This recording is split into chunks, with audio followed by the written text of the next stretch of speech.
Welcome to Bluegrass Brooklyn, our podcast all about the music we love, straight from the Bluegrass borough of Brooklyn, New York.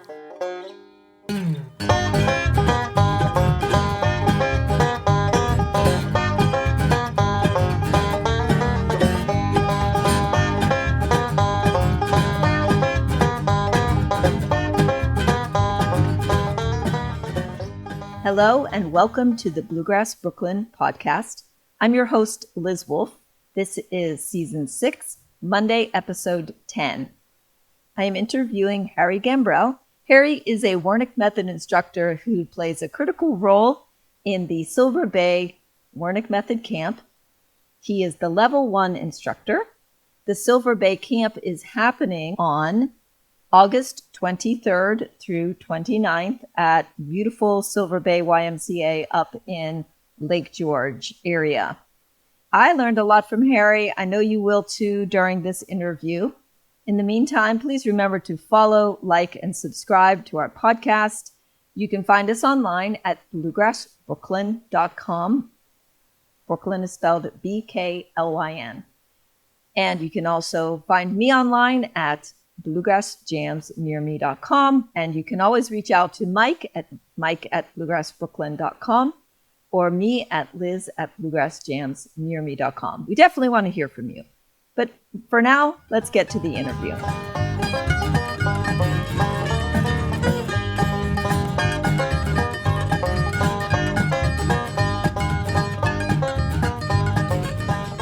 Well, hello and welcome to Harry Gambrill.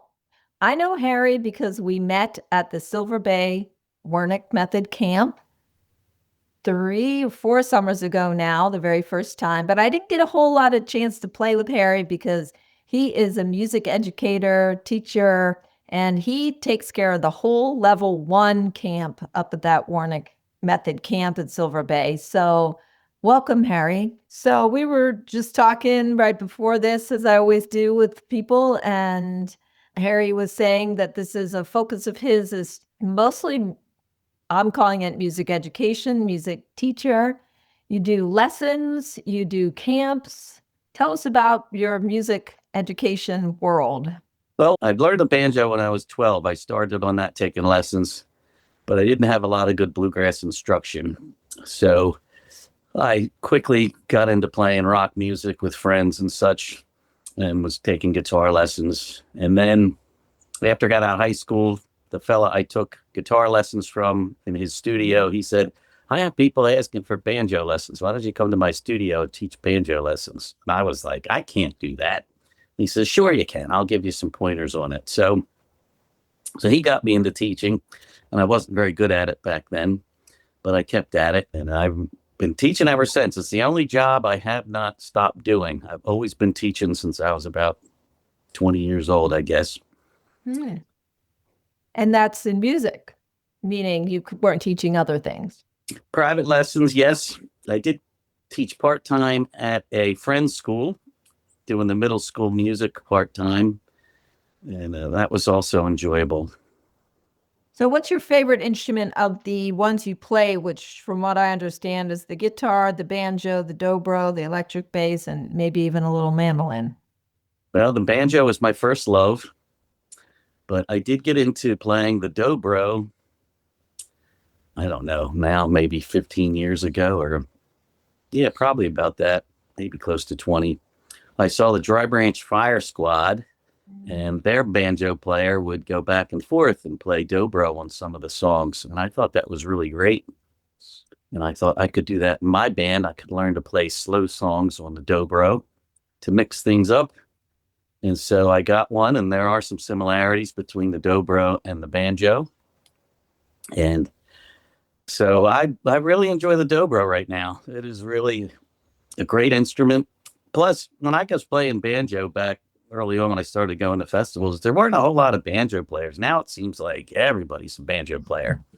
So the dobro is a better place where you can, I can often be the only dobro player when you go to a jam. So I enjoy it. Yeah, I love that. Although I've been to a lot of jams where there are only guitar players. There's no banjo players. So you're welcome to come to New York at any time and play banjo as much as you want. Very good. How did you get involved with the Wernick method? Well, I read a banjo newsletter about Pete Wernick and how he was doing these jam classes, and now he wanted to get other people to teach his method. And I thought, oh, that'd be a really great way. I could get more students by having one of his classes, and then people would probably be interested in doing private lessons after that.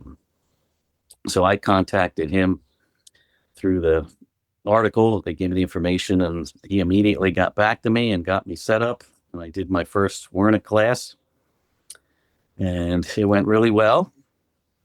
I've learned a lot from Pete. He's been an excellent mentor. I'm a big believer ever since I got involved with him in teaching in groups. Sometimes I have siblings. A few times I've had siblings taking lessons, and the parents were like, do you want to do one and then the other? And I said, no, I want to teach them both at the same time. Mm-hmm. And it's always been a benefit when people are forced to play with other people, because oftentimes they play for a very long time by themselves, and they end up having bad habits because they're not listening to what else is going around them as they play. But so if you play with others early on, which is what the Wernick method teaches, it is a big benefit to the students and their learning. So in the lessons that you do, is listening something that you focus on? Yes, I would say it is. It's just making people pay attention. You got to pay attention when you're jamming. You can't be playing with your head down, looking at your fingers. You have to keep your eyes up, because people are going to glance at you. A lot of nonverbal communication goes on in any group you're playing in, not just bluegrass jamming. So very important. Mm-hmm. What do you think that tendency is for people to disconnect and be just by themselves playing the guitar in that little world, missing all the cues? Well, when you play by yourself, you don't have anybody you have to help out. So a big problem with people who play by themselves is tempo. They will often speed up, slow down. They'll just kind of stop, and they don't even realize they're doing it because there's nothing making them realize that they're doing it. So as soon as you play with other people, you see how you're holding beats too long or something like that. Mm-hmm. Yeah. So why do you think so many people will put so much focus on playing by themselves rather than connecting with a group? It's because they always feel like, I'm going to practice, and then when I'm ready, I'll go out and play with people. And then they realize it's a whole other skill to learn to play with other people. Because I also get a lot of that, when I'm ready, I'll come out. Mm-hmm. And the interesting thing about my musical journey is I really don't play by myself at all, probably to a fault. I don't spend a lot of practice time at home. I really consider the jams that I go to be the times when I practice. So I'm all the way on the other side. It's probably not that great for technique, but a lot of people have this, I will get good enough and then come out mentality. Exactly. And that doesn't serve them. So if anybody's listening, thinking those words like, well, as soon as I get a little better, I always say, G, C, and D, just bring a capo. I mean, that's not true of all instruments, obviously.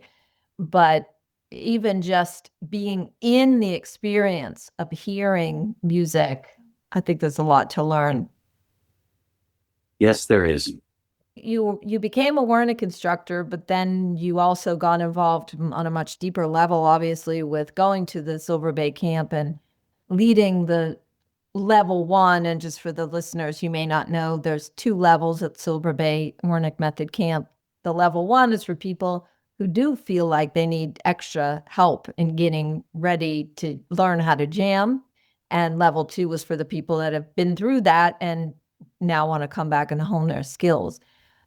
What would you say you start with the people that come in at that? Because presumably there are somewhat different levels, at least in terms of experience, instruments, knowledge. What do you start with? Right. We always start at the beginning with everybody. And most of the time, you can get through the preliminaries pretty quickly. So you want to make sure people are in tune, and then that they can follow chord changes. So they need to be in time and on the right chord. And once you establish that, you can start jamming. So we want to cover jam etiquette, all the unspoken rules of jamming, and give people some pointers on what to do for breaks. I always find that breaks just seem to be the great unknown for beginners. It's just a mystery. How does anybody ever throw a break out there and make it sound good? So we always want to give people pointers on that. And then with people being different levels, I try to evaluate people as we're jamming, and then we can, if anybody seems to be a little bit ahead, I want to try to feed them maybe some more advanced ideas on soloing, trying to keep everybody involved and learning. I don't want anybody to be bored and feel like they're not progressing on anything. So what are your pointers for people taking breaks? Well, we have, first off, the Wernick method. We teach the placeholder solos where you can hold the chord, and if you just pick notes, arpeggiate the chords, that is the most basic way you can fake a solo. And then I'll introduce people to scales. I'll ask them if they know scales, because oftentimes people took time to learn some scales as part of their learning process. And then I'll teach them how they can use scales for improvising. If you know the key, you can just bounce around that scale for that key, but especially the pentatonic scale. And that's another way you can fake a solo. And then if they're past that, I'll start introducing target note ideas to target certain notes in your scale for whatever the chord is, and try to target melody notes from the tune. And it just keeps building from there. I never learned scales. Actually, that's not 100% true. I've learned some pentatonic scales. But one of the things that stymies me, and when I'm going to take a break, I'm very good at the placeholder break. Like I can nail that one every time. And I'll even get some, oh yeah, I'm pretty good kind of stuff from people, which cracks me up because I'm thinking all I did was pluck the strings that were already being held down. Not that I don't appreciate it. So what would your pointer be for somebody like myself who's looking, maybe didn't learn scales or only some pentatonic scales and want to break away from that rigid, I'm just holding this, to actually lifting fingers and moving around and still trying to make it sound good? How do I know where to go? I find I typically have two kinds of people who are taking the class. I have ones who they learn the melodies to the songs and then they stick to the melody verbatim, and they can't seem to get away from the melody and expand on it and embellish it. And then the other one are the people who can't find the melody at all. They just kind of play random notes. And so I always have to push either one to another direction. So those ones who are only playing the melody, sometimes I tell them, I want you to forget the melody and I just want you to run around your scale, try and just be fluid and just play it randomly, because you gotta find that happy medium of playing extra notes with your melody, but you want to be fluid. Having a fluid where there's like eighth notes, the constant eighth notes, is what's characteristic of bluegrass solos, without a lot of space in between them. If you're going to, when you play a phrase, separating the phrase is only a split second break, and then you move on to the next phrasing. So I have to push people in that direction. For you, I would start with you want to target notes. The other thing is you always want to try and learn the first few melody notes of the tune. If you can play the first three notes of the tune at the beginning of your break, that sets up your break, and you can do pretty much anything you want after that in the key.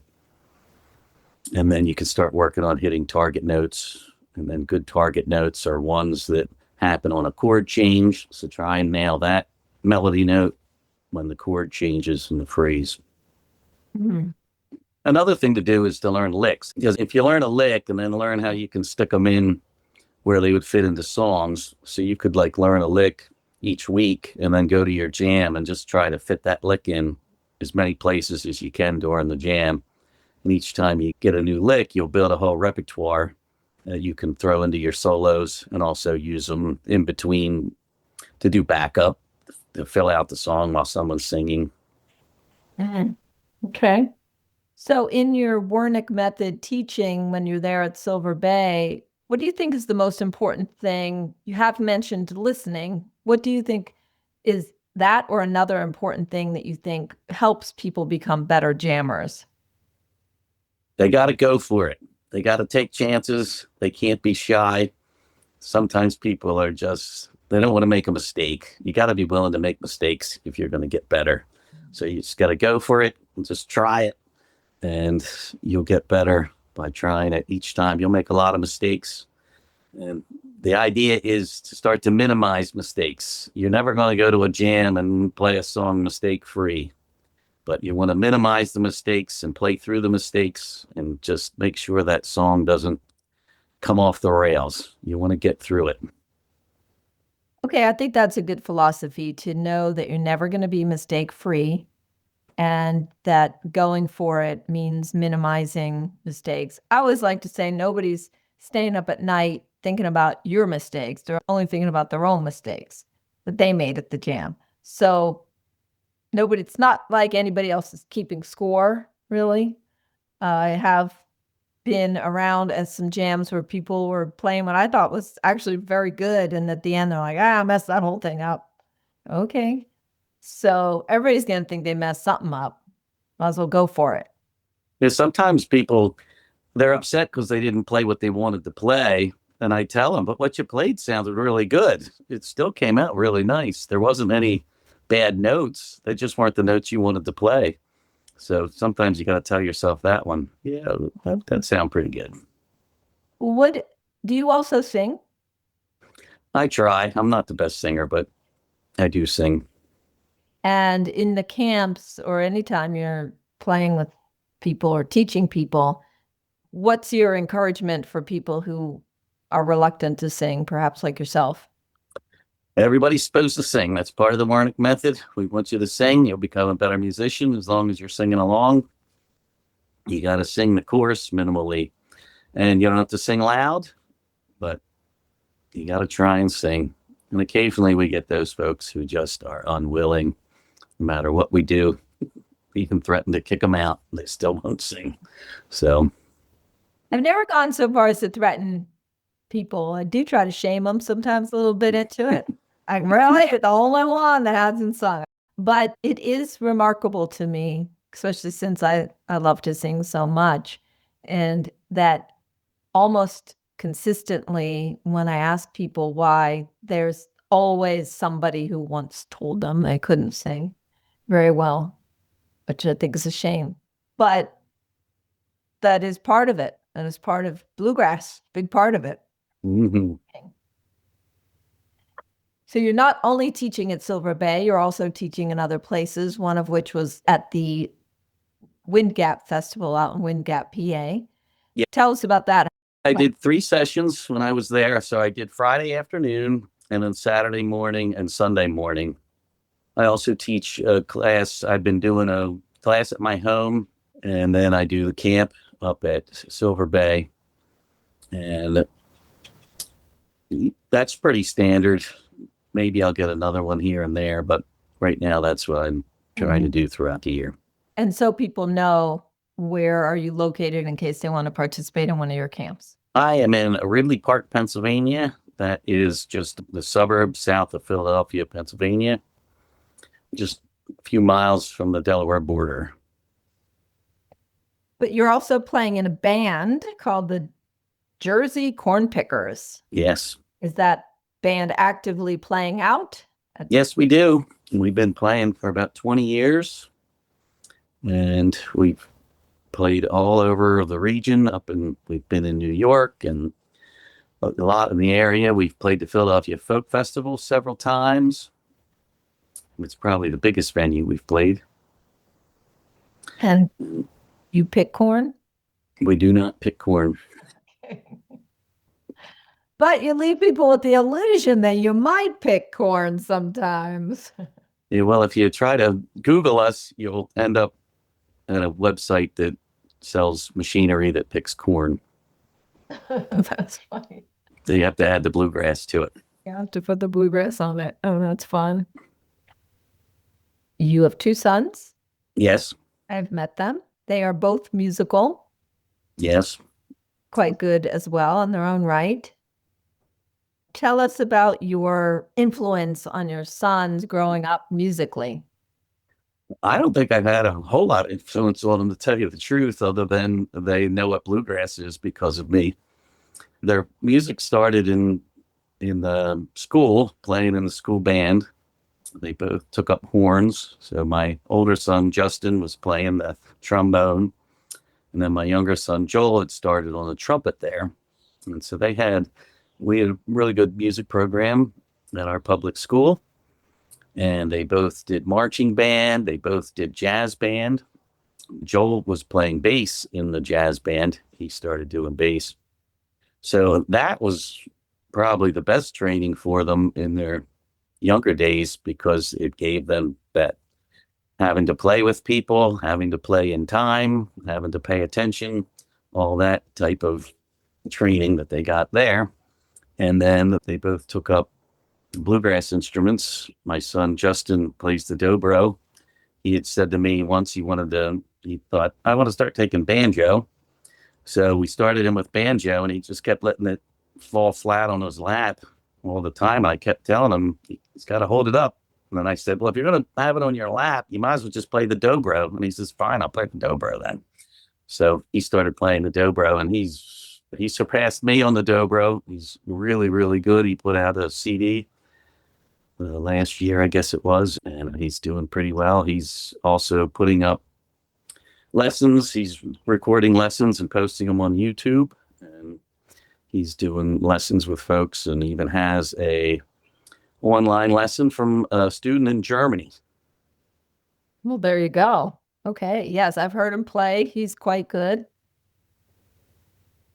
And Joel, he plays the bass whenever I need a bass player to fill in, I try and grab him, but he's not really actively playing in any bands. But if you got a need for a bass player, he's usually happy to find time to do it. Plays a blue bass, correct? Yes. So that's how you know it's him. Yes. Well, your Jersey Corn Pickers what is your website for that, in case people are around in the area and want to find that? It's jerseycornpickers.com.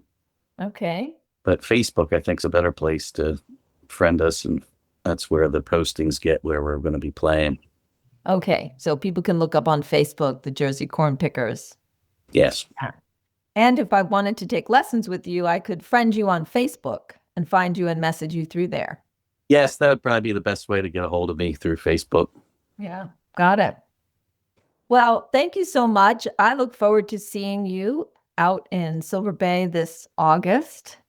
I won't be playing with you during the day, of course, but in the evening, playing out and having some fun. Of course, so much good jamming there as well. I appreciate you taking the time, and we'll see you in August. Great. Thank you for having me.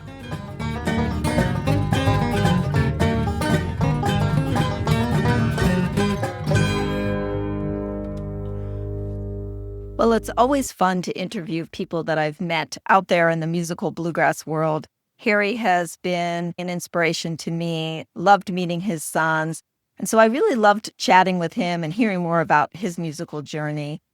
What I loved especially was his tips on taking breaks, and also just to hear about how, he doesn't love to sing, but everybody sings, and he does it anyway. So definitely inspiring. Hope you enjoyed the episode. Again, please remember to follow, like, and subscribe to our podcast. Please share it with your friends, especially if you know that they would love to learn how to be a better bluegrass jammer. You can find us online at bluegrassbrooklyn.com. We always love hearing from you. Mike at bluegrassbrooklyn.com or Liz at bluegrassjamsnearme.com. Thanks for listening, and we look forward to seeing you around the jam circle.